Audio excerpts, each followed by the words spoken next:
As an engineer, I'm very excited about the technology we're going to show off today. It far surpasses anything you can get on the market now. We've been hard at work on this interface technology for a few years, and our goal is to add to the PS3's interactive capabilities. We want to enable a completely new set of experiences for PlayStation 3. So, what I have in my hand here is a prototype of a new controller. Its final look will change, so I want to stress this is an engineering prototype. But it has a variety of buttons and internal motion sensors, but its most distinctive and cool feature is the glowing sphere on the end that the PlayStation Eye can track. Imagine you're playing an RPG game, you choose Fireball spell, the color in your hand changes, and then you throw to cast your spell. But rather than listening to me just talk about it, let's get started showing you some tech demos of what this thing can do. We're not going to show any video at all. Everything you're going to see is live technology demonstration. Anton's going to demo, and I'm going to explain what's happening on screen. Hey, guys. So actually, I want to point out, on the sides up here, you can see video from different angles of Anton as he plays. So this first demo, what we have is like a virtual television set with a PlayStation Eye, just like we have it set up here on stage. So you can see when Anton moves the controller here, the controller moves one-to-one just as he moves. In order to let you see this better, Anton, if you can turn on the video on the television there, we're putting the PlayStation Eye's video on this virtual TV, so you can see as Anton moves, it moves exactly as he moves. This is true one-to-one tracking. This is the first time you've ever been able to do this. And we can show this better than anyone else because we have the video from the PlayStation Eye. That racket is actually in the virtual world. It's in Anton's hand. It's still hard.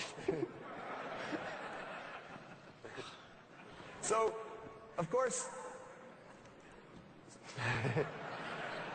No way.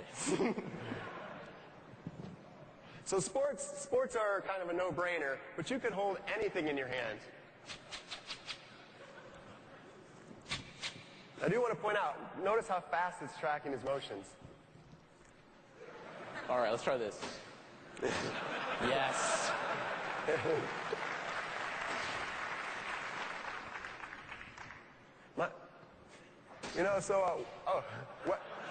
Weapons are always good. Especially large ones. So my son loves this demo, actually.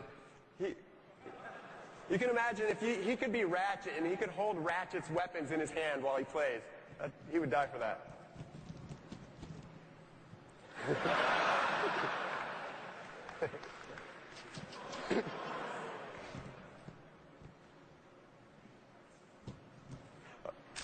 Okay, we have a flashlight now.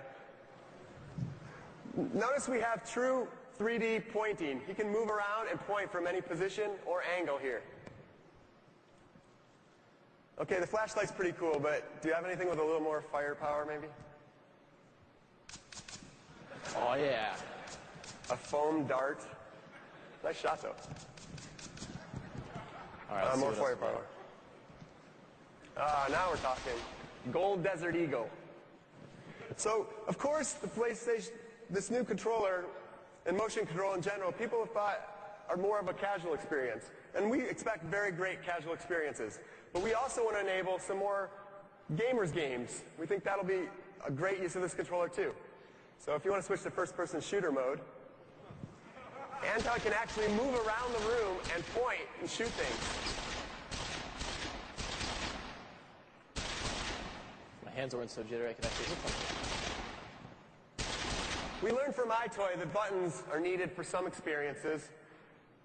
There's some experiences you can do without them, but some experiences there's just no other way to do. There's really no other way to do this without a trigger. It just wouldn't feel right. Okay, so let's see anything else? We got one more thing. This is always difficult. Oh, yeah. So, you can imagine the kind of special effects we could overlay with the video and the graphics here. Now, we're going to switch gears completely here.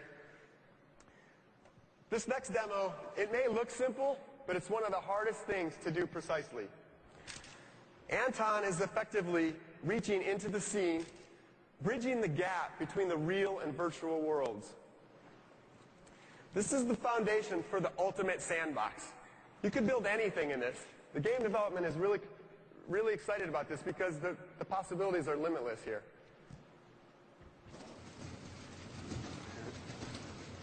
Another thing that's really difficult to do in a virtual world is drawing.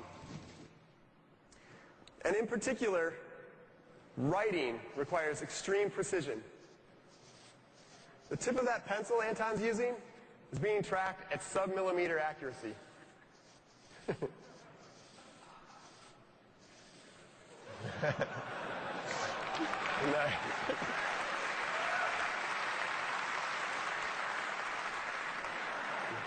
So the pencil shows off the precision really well, but for something a little more artistic, Anton's going to move on to some more paintbrushes here.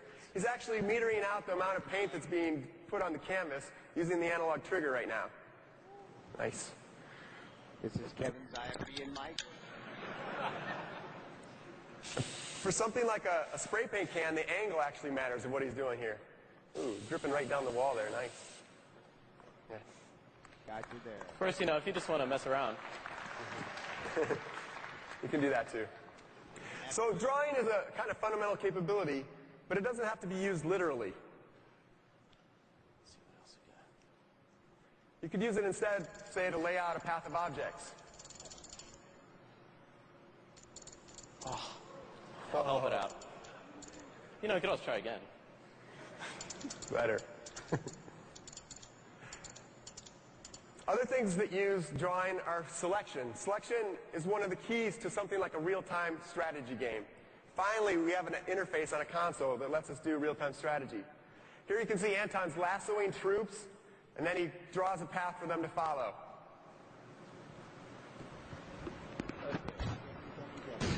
You can imagine using this for other kinds of games, like football. You could draw out the route for a wide receiver to follow.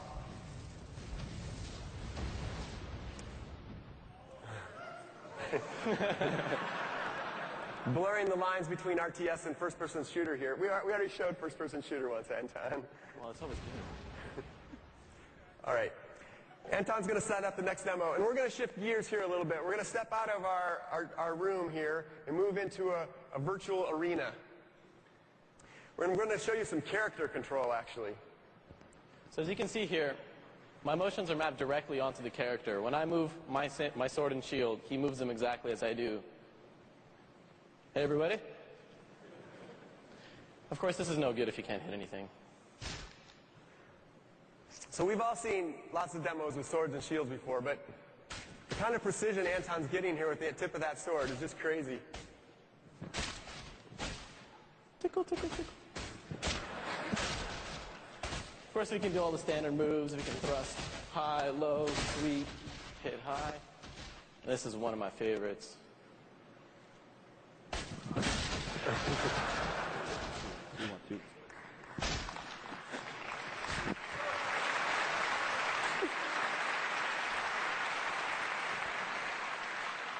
How many years of kendo was that? You can also use it in a defensive posture, too.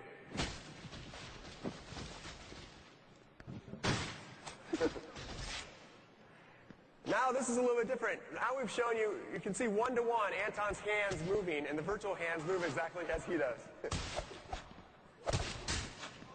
You can point and throw, no problem. You could reach around an enemy that's coming at you. He's doing behind the back. You can really do anything you want with this. Let's see here. Ooh. Now we're going to finish off with everyone's favorite in our lab's interface here, the archery mechanic. He reaches behind his back, pulls out an arrow, and knocks it.